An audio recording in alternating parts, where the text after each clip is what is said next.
bienvenidos a la serie Conociendo la Derecha Buena, aquí en el Gimnasio Liberal.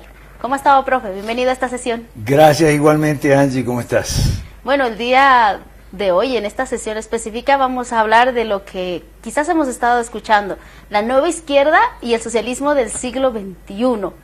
Quizás valdría la pena aclarar qué tan nueva es.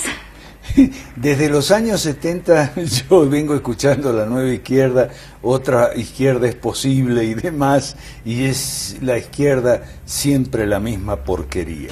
¿Por qué? Porque la izquierda se basa en el pensamiento de Marx y Engels, que es una cosa no solo equivocada, sino perversa, maligna, malvada, ¿ok? Y en la sesión de hoy vamos a distinguir marxismo, que es la ideología, izquierda socialista, comunista, nazi, fascista, porque el nazismo y el fascismo es de izquierda, ¿okay? Que es el movimiento político, digamos, las corrientes políticas y los partidos. Entonces, marxismo es la ideología de Marx y Engels, que comprende dos grandes territorios. Eso vamos a empezar por ahí. El marxismo clásico y el marxismo cultural, que se incorpora al socialismo del siglo XXI. La nueva izquierda también en los años 70 había incorporado algunos toques de marxismo cultural, Marcuse fundamentalmente, en mayo del 68, París, la Sorbona y todo eso, y Berkeley, California y demás. Marxismo clásico son los 10 puntos del Manifiesto Comunista de 1848. O sea, el control estatal de la economía en todos sus sectores, agricultura, industria, comercio, transporte, trabajo, muy importante, relaciones laborales, empresas, o sea, y educación. Eso es marxismo clásico. Los 10 puntos, eso incluye Banco Central, impuestos progresivos, impuesto a la herencia, eso, en fin, los 10 puntos que están ahí. Eso es marxismo clásico. Ahora, ¿qué cosa es marxismo cultural? Bueno, el ecorojismo, ¿okay?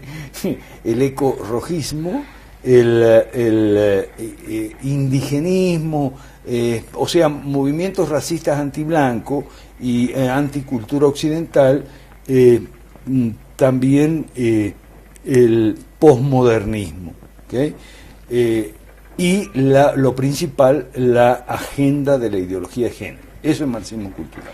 Bueno, es difícil creer o es difícil quizás entender lo que es el marxismo cultural, y ya que casi por un siglo nos han venido vendiendo el marxismo clásico, que prácticamente o literalmente como primera etapa del marxismo se han encargado de arruinar nuestro trabajo, de poner trabas a nuestro trabajo, ¿no?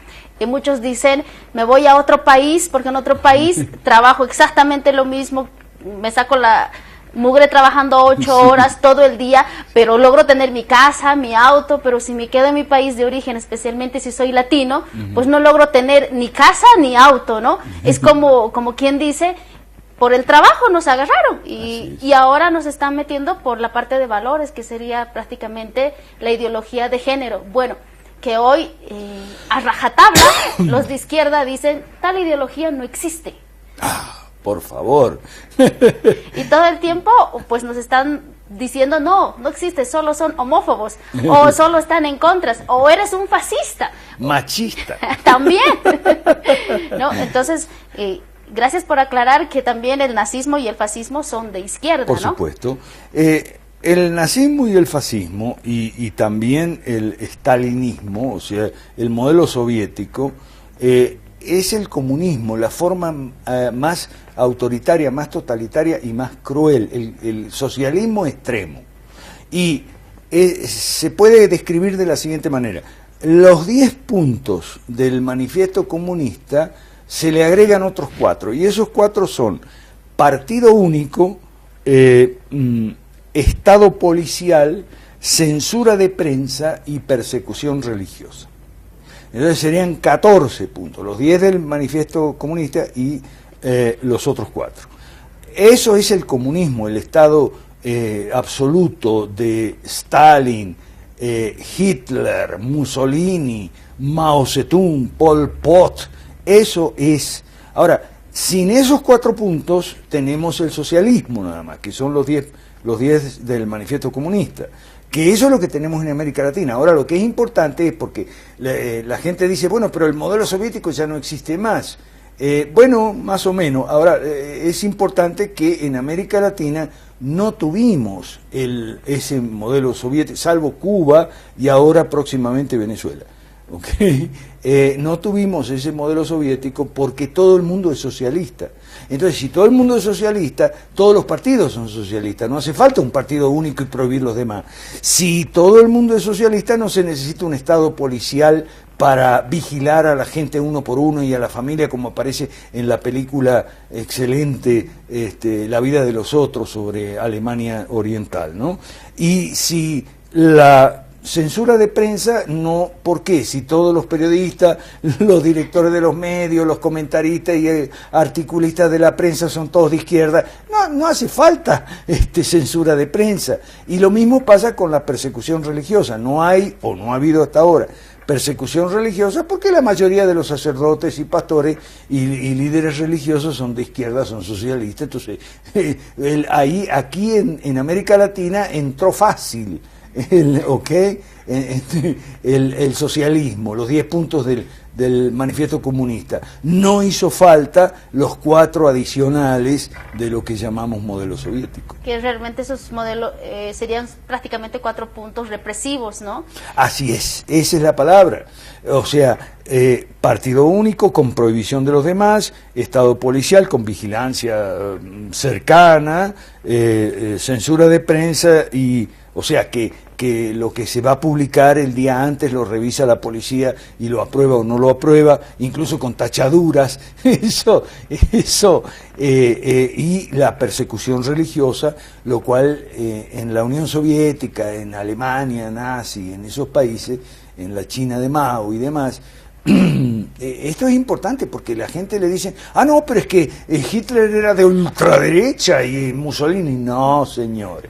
Bueno, la persecución religiosa ha generado algo que puede volver a suceder, ¿no? O sea, pastores, y sacerdotes y obispos y ministros religiosos autorizados por el gobierno, tipo China, ahora pasa, autorizados por el gobierno y otros clandestinos que no están autorizados por el gobierno y no tienen licencia, no tienen permiso. Por eso nosotros en principio nos oponemos a las leyes de libertad religiosa que aparecen por ahí. Nos oponemos porque eso es entregarle al César, digamos, entregarle al Estado la facultad de reglamentar nada menos que qué cosa es una iglesia o no es una iglesia, qué es lo que tienen que enseñar en las iglesias o no enseñar, predicar o no predicar, cómo pueden hacer el culto y demás. Es peligrosísimo. La mejor ley de libertad religiosa es la que no existe. Okay. Por eso en las enmiendas de la Constitución de los Estados Unidos dice que el Congreso no va a legislar sobre religión, iglesias, culto, etcétera. Y así también, con el afán de que las iglesias también deberíamos enseñar lo que es, en este caso, el gobierno del reino, ¿no? Creo que también ese es un desafío que más adelante, aquí en el gimnasio, pues estaremos tocando. Así es, el reino. Creo que valdría la pena también estar consciente de que el estatismo o el socialismo o la izquierda nos ha hecho creer que el empresario o el dueño es el que nos oprime. Pero es al revés, ¿no? El que nos oprime es el Estado. ¿Por qué? Porque él tenemos que pagarle impuestos. ¿Y quién es el que paga impuestos? El que compra, ¿no? No es que paga el impuesto el empresario o el trabajador, no, sino nosotros, la gente común y corriente, que vamos y adquirimos los productos, ¿no? Realmente el proceso de implementación del socialismo ha sido muy lentamente, muy cautelosamente, a tal punto que hoy decimos no existe ideología, no existe tal cosa, no, la naturaleza, tenemos que luchar por la naturaleza. ¿Por qué? Porque está en peligro el país, o la tierra, ¿no? Entonces, como que ya nos han dado otro tema de qué hablar y menos darnos la oportunidad de fijarnos en el gobierno, ¿no? Así es. La instauración del socialismo en América Latina llevó exactamente un siglo, más o menos un siglo. Desde 1910, la Revolución Mexicana, que fue anterior a la rusa, ¿okay?, hasta 2010, cuando terminan de instalarse los gobiernos del socialismo del siglo XXI, después del veranillo neoliberal de los 90, ¿ok? Entonces, 100 años, ahora 100 años es corto, es lentamente, es gradual y tal, bueno, más o menos, pues son 3 generaciones, o 4, depende cómo cuentes, y para los cristianos que nos están escuchando, pues yo sé que nos escuchan muchos cristianos, católicos, protestantes, evangélicos, lo que sea, para los cristianos 100 años es corto plazo, porque estamos hablando de 2000. Exactamente, estamos hablando de más de 2000 años de historia de la iglesia cristiana, del cuerpo de Cristo, que somos todos nosotros y los que nos antecedieron, y que muchos cristianos, tanto católicos como no católicos, desconocen. Una de las betas que vamos en la Academia Cristiana de Ciencias Políticas, la historia, especialmente la historia cristiana, historia universal de los 21 siglos, ¿ok?, es la transversal que va se va a relacionar, va a atravesar toda la enseñanza de las diversas ciencias políticas.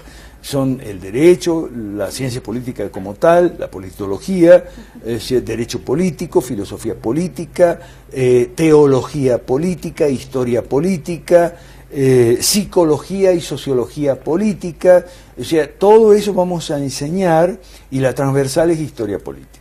Entonces no hay que creer en la trampa del posmodernismo, ¿no? Definitivamente hace falta pensar, hace falta reflexionar, es decir, no es que ahora es tu verdad, mi verdad, sí, la verdad del que nos está mirando, sino es que sí existe una verdad, y durante 19 siglos sabíamos cuál era la verdad, y durante 100 años nos dicen de que lo relativicemos. Exacto. Puede ser que de otro ángulo se vea diferente. ¿Hay esperanza? ¿Hay forma de hacer transición a este modelo estatista o socialista que tenemos? Bueno, sí, decididamente sí. En Brasil tenemos ya un presidente cristiano conservador y liberal en economía, que es nuestra fórmula, la fórmula de las 5 reformas. Por cierto, ahí se puede ver la gran devolución, las reformas particulares que tenemos que hablar. Reformas particulares son las que haces tú, el que me está viendo, las que no puedes hacer hoy, pero otro sistema de gobierno sí podrías hacer. Reformas particulares en tu casa, en tu barrio, en tu familia, en tu escuela, en tu universidad, en tu sitio de trabajo, en tu empresa, en tu negocio. Ese le llamamos reformas particulares. Nosotros tenemos un proyecto en la América hispanohablante, porque en la otra está Brasil, ¿okay?, y arriba Donald Trump. Tenemos un proyecto que le llamamos La Gran Devolución, 5 reformas, derecha liberal, basada en el fusionismo. Todo eso que está escrito ahí lo vamos a ir desarrollando en estas sesiones, de entre 12, 14 y 15 minutos. Entonces, la transición al capitalismo es posible. A un capitalismo para todos. No como tenemos ahora, un capitalismo para oligarquías económicas, mercantilismo, y oligarquías políticas, capitalismo de Estado. No, eso no, es un capitalismo para todos. Gracias, profesor, por la aclaración. Pues una vez más, la sesión se ha terminado. Esperemos que en las próximas hablemos de los que han hecho esta transición. Ah, sí, los países de Europa Central y Oriental, los 4 tigres asiáticos y los leones africanos. Gracias por habernos seguido, pues les esperamos la próxima sesión.